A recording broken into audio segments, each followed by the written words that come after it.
안녕하십니까. 혼란한 정치 시사 이야기를 술술 풀어보는 승무꾼의 혼술 5월 17일 일요일입니다.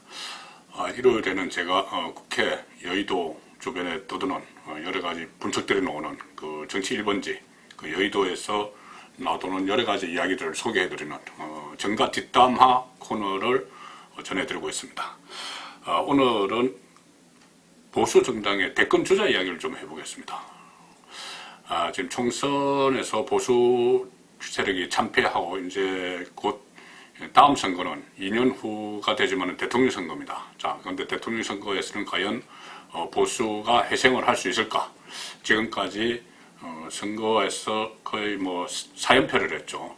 4년 전 총선, 박근혜 전 대통령 탄핵으로 인해서 생긴 대선에서의 패배, 또 그 지방선거 패배, 이번 총선 참패, 4연패를 했는데 과연 5연패의 고리를 끊을 수 있을지 그 부분이 뭐 상당히 우리 한국 정치사 쪽으로 상당히 중요한 문제죠.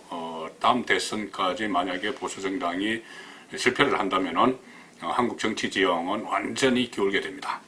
자, 그런 상황에서 과거에는 보수정당에서는 참 화려한 인물들이 많았습니다. 제가 오늘 쭉 정리를 해보니까는 어느 때를 막론하고 보수 후보가 보수 정권이 탄생했을 때도 그렇고 보수 정권이 놓치고 진보 정권이 탄생했을 때도 그렇고 어쨌든 보수 쪽에는 인물들이 상당히 많았습니다. 제가 쭉 그냥 살펴보겠습니다. 1992년 김영삼 대통령이 당선된 그 선거죠. 그때만 해도 김영삼 외에 보수 쪽에서 출마한 사람이 정조영, 박찬종 이런 사람들이 출마를 했죠. 그리고 또 내부 경쟁을 벌였던 사람도 이종찬, 박철원 이렇게 있었습니다. 심지어 당시 김우중 대우 회장까지 거론이 됐죠. 1997년 김대중 정권이 들어섰는데 그때도 보수당에서는 인물들이 넘쳐났습니다. 그 구룡, 아홉 마리의 용 그런 이야기가 나왔었죠. 총리 출신 3인방 이해창, 이홍구, 이수성, 거기다가 민주계 출신 3인방 최용호, 김도경, 이인재, 민정계 출신 3인방 김준환, 이한동, 박찬종 이런 인물들이 있었습니다. 그래도 어쨌든 결과적으로는 DJ에게 졌지만 인물들은 상당히 많았죠. 2002년 노무현 대통령이 당선된 선거 거기서도 보수 진영에서는 이해창, 최병렬, 이부영, 이상희 이렇게 막 경선을 벌였습니다. 그리고 2007년 이명박 대통령이 당선됐을 때 그때도 이명박 후보에 박근혜 경선 후보가 있었죠. 그리고 홍준표, 원희룡 이런 사람들이 다 참여를 했습니다.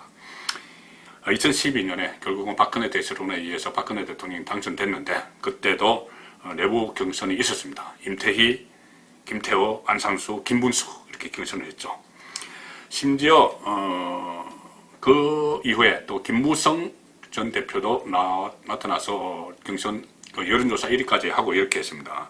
그래서 어쨌든 탄핵이 일어났고 최악의 상황에서 치러진 2017년 5월 조기 대선 이때도 보수 진영에는 사람이 많았습니다. 직접 출마한 사람은 뭐 당을 서로 달리해서 그 홍준표, 유승민, 안철수 이렇게 출마를 했죠. 각자 출마를 했는데 세 사람의 합한 득표율은 50%를 넘었습니다.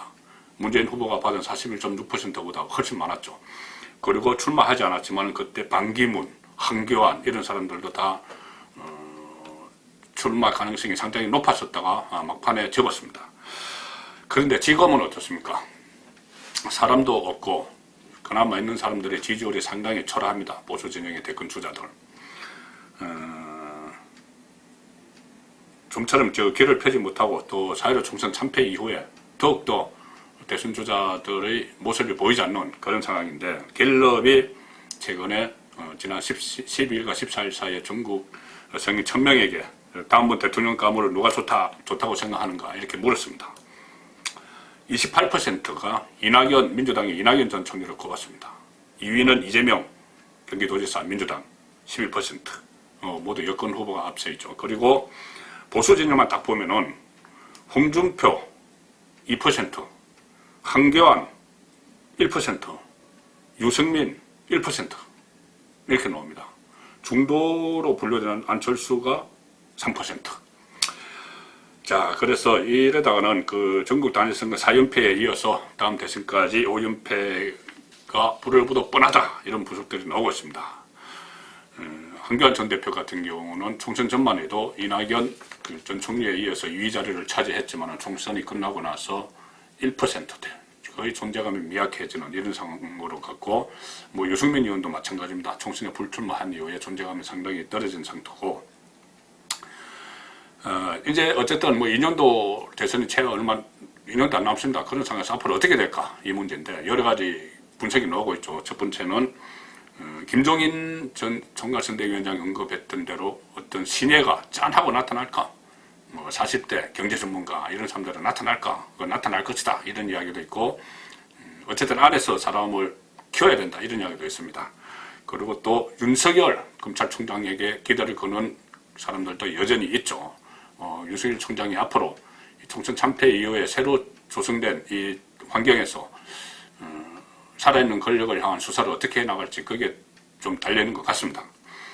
그리고 이렇게 이 상황은 지금 그렇다고 해도 낙담하기에는 시기상조다 이렇게 이야기하는 분들도 있습니다.